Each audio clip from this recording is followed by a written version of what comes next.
Yeah, what's going on, people? I'm Levante Hill, and welcome to the healing process. This is going to be a series of ongoing dialogue with you guys about, biblical context, scripture, different ideas, things that are going on in the world, and we're going to tie back into biblical context, and we're going to discuss these topics together. So please feel free to engage with me via the comment section, comment on the video, even slide into my DM on Instagram. We can have discussions about these topics.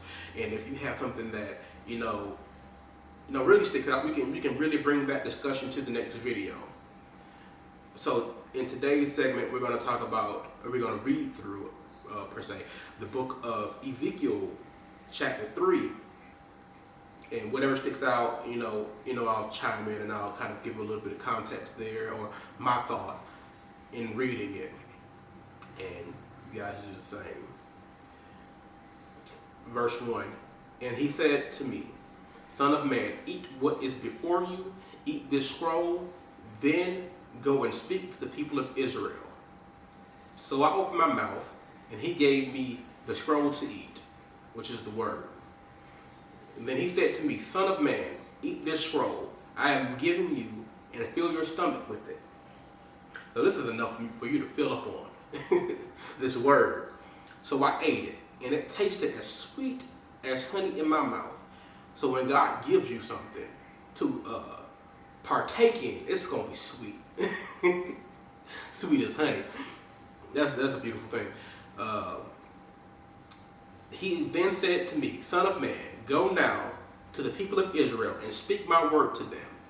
You're not being sent to a people of obscure speech and strange language, but to the people of Israel. Not to many peoples of obscure speech and strange language, whose words you cannot understand. Surely, if I had sent you to them, they would have listened to you. So he's telling Ezekiel, I'm going to send you to the people of Israel, to people that you're going to be able to dialogue with, to people that you're going to be able to have conversation with. They understand you, and you understand them. So I'm not sending you to a place where the tongue is foreign, where you're going to need a translator, where there's going to be confusion. I'm going to send you to a place where the people can understand you, and you can understand them. That y'all have common ground on the field of language, at least.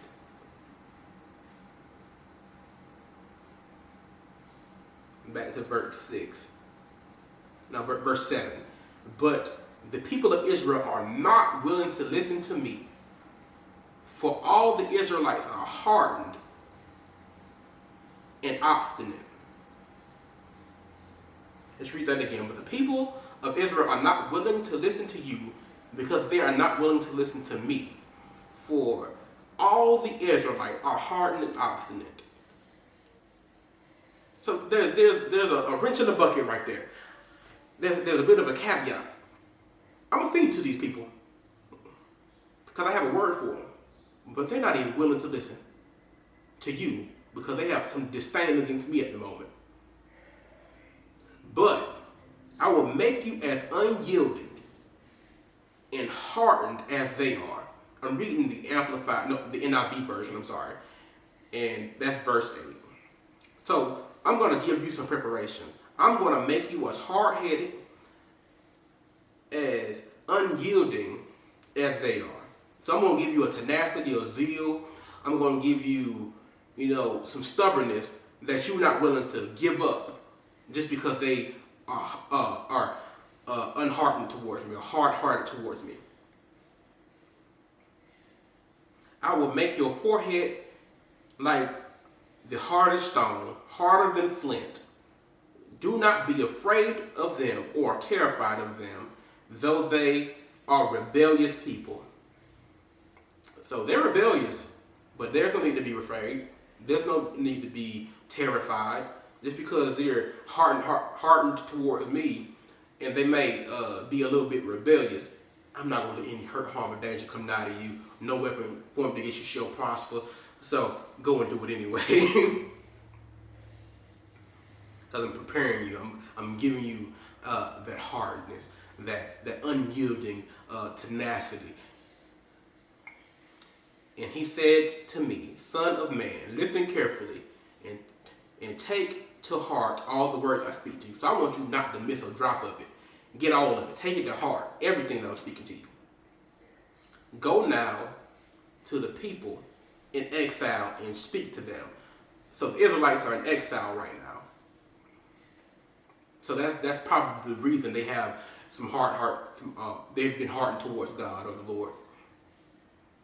Say to them, this is what the sovereign Lord says, whether they listen or fail to listen. So that's not your concern, whether they're going to receive you or not. Do it anyway. He's testing Ezekiel's obedience, so to speak. It kind of reminds me of, Jonah, when God told Jonah to go to Nineveh and speak to the people, because Jonah had this disdain towards those people. He didn't want to go and do it because of their worldly, they're in sin, this, that, and the third. They're ruthless people. Jonah didn't want to do it. So it kind of had that same kind of, feel to a certain degree. Not to say Ezekiel was on that same energy or on that same time, but I can see what similarities are. So the Israelites are in exile. So, they're hardened toward God. So, there's no telling with somebody coming to preach the gospel to a group of people that have been exiled or feel like God is wrong with them, what they're going to do when you come to, give them the good news.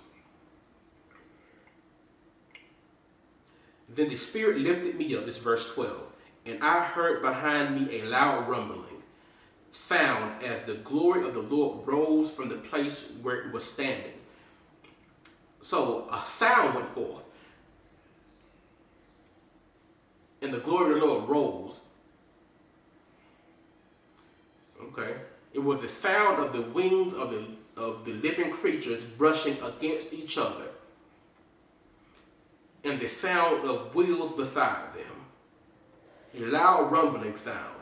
Then the Spirit then lifted me up and took me away. So the Spirit of the Lord lifted him up and took him away. I went in bitterness and in anger of my spirit with the strong hand of the Lord on me. So I'm not sure in this particular scripture or verse where it says he went in bitterness and anger. Is it a same hard head mentality that he said he was going to give Ezekiel to be able to deal with the people of Israel?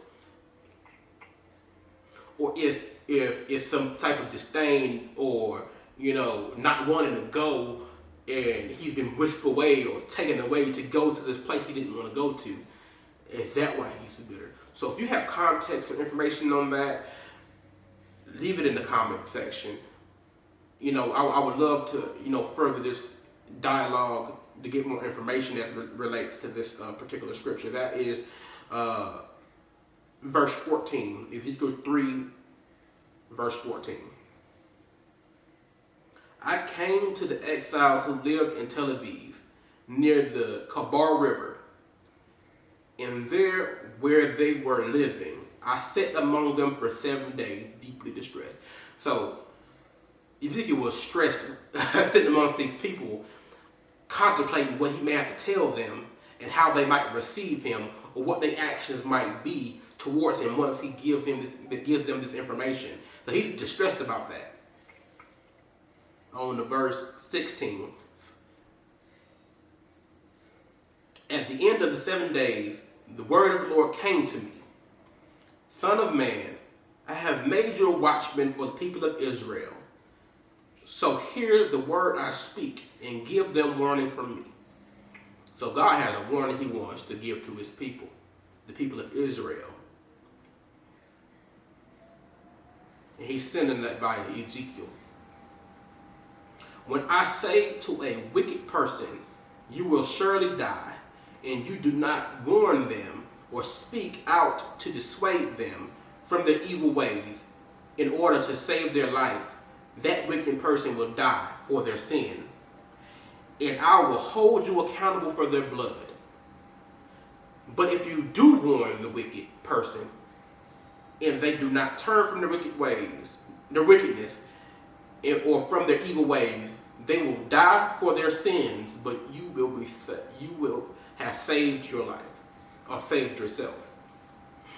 So if I tell you to warn them and you don't dissuade them and you don't give them the warning because they have potential to turn from it, just by the warning of God that's sent through you, they're going to die in their sins, but their lives in their blood, you're going to be accountable for. But if you do tell them and they don't turn, oh, rest assured, you're fine, but they're still going to die for their sins.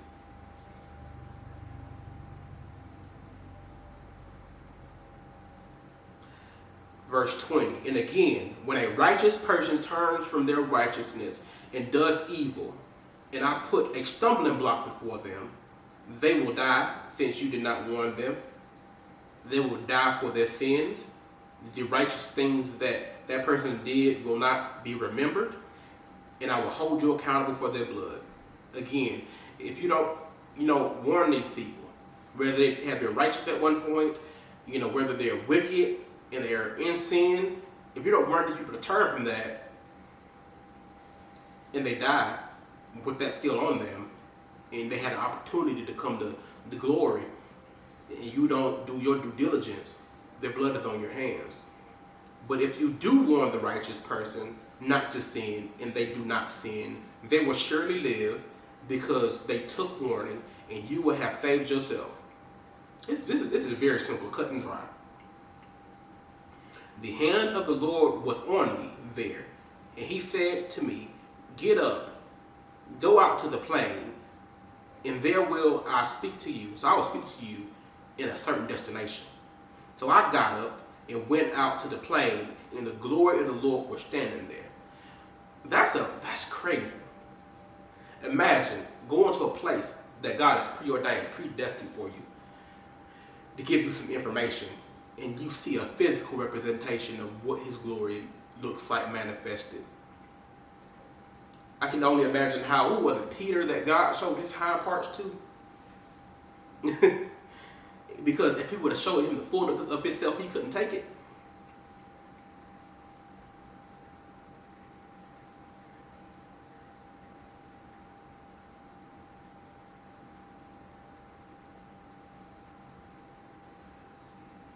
Oh, it was Moses. I'm sorry. He showed his hind sides to Moses. That's something to bear. But let's get back to scripture. But he's seen the glory of the Lord standing there, like the glory I had seen by the Kabar River. So he was by the Kabar River and seen the glory, and also seen the glory in the plains. And I fell face down. So that shows you how much might, how much power it is just in that representation of God, that you immediately fall to your face. Then the Spirit came into me, and I raised to my feet. He spoke to me and said, go shut yourself inside your house. So here comes the instruction. More of it. So we have to have an ear to listen to what the Lord has given us. We want direction. We want the next part of our life, the next part of our destiny. And we want to be able to get to that without stumbling blocks. We have to be able to receive direction. Sometimes we're too overwhelmed by our own thoughts, by our own feelings, that we can't hear the voice of the Lord. So sometimes we have to be able to be quiet. Shut yourself inside, verse 25, and you, son of man, they will tie you with ropes. You will be bound so that you cannot go out among the people. I will make your tongue stick to the roof of your mouth so that you will be silent and unable to rebuke them, for they are rebellious people. So I'm going to put it to a point where you're going to go into your own home. They're going to bind you up because of who you are. And to put the icing on the cake, I'm going to put it to where you can't rebuke them, where you can't stop them from doing what they're doing to you. I'm going to make your tongue stick to the roof of your mouth. You know how much panic you can be in, how much anxiety you have if your tongue is stuck to the roof of your mouth. So, and verse 27. But when I speak to you, I will open your mouth, and you shall say to them, this is what the sovereign Lord says. So only only when I speak to you and I give you what to say, you're going to be able to open your mouth. Sometimes we need to be silent. Sometimes we don't need the ability to be able to talk, because we could talk ourselves into a hole, into condemnation. We can do all kinds of things, because life and death is in the power of the tongue. So sometimes we got to practice to be quiet, like my mama say. Sometimes we got to practice to be quiet. Whoever will listen, let them listen. And whoever will refuse, let them refuse. For they are rebellious people. That's God saying, okay, I know who they are. I know what type of people they are. I know the disdain they have in their hearts against me. So, for the people that are willing to listen and receive it, great. But dust the dirt off of your feet, off of your shoulders, keep it pushing for the ones that refuse. Man, I think this has been a very enlightening chapter in Ezekiel for me. From the point where you say, hey, I got a mission for you. I want you to go speak to people. I'm gonna give you a word. I want you to go speak to people. These people are hard-headed. These people are rebellious. They have a disdain in their heart towards me for whatever reason, because they're in exile. You know, some may listen, some may not. But I'm gonna give you a series of instructions. You follow those instructions, you're gonna see my glory. When you get to my glory, it's gonna give you some more instructions. You're gonna go home to your house. They're gonna bind you. But don't be afraid. Don't be terrified, for they're rebellious people. And then I'm going to make it to a point where your tongue is stuck to the roof of your mouth, so you can't even speak, to rebuke what's going on. And then I'm going to speak to you. Once I speak to you, then and only then will your tongue drop from the roof of your mouth. And you tell the ones that are willing to listen, and the ones that are going to refuse, let them refuse. Tell them to turn from their wicked ways, return to righteousness, stop sinning. And the ones that listen, they're going to survive. And the ones that don't, they're going to surely die in their sins. But as long as you forewarn them, your life is saved. You saved yourself. But if you don't, every ounce of blood that's spilled, because you had the ability to sway them and you didn't, you're going to be accountable for it. Man, again, I'm Levante Hill. Man, thank y'all for watching the healing process. You know, like, share, comment, subscribe, all that good stuff. New channel. We're going to only grow, go upwards from here. We're going to continue to have these dialogues and have accountability for one another. And yeah, man, I love you guys. And let's talk. Peace.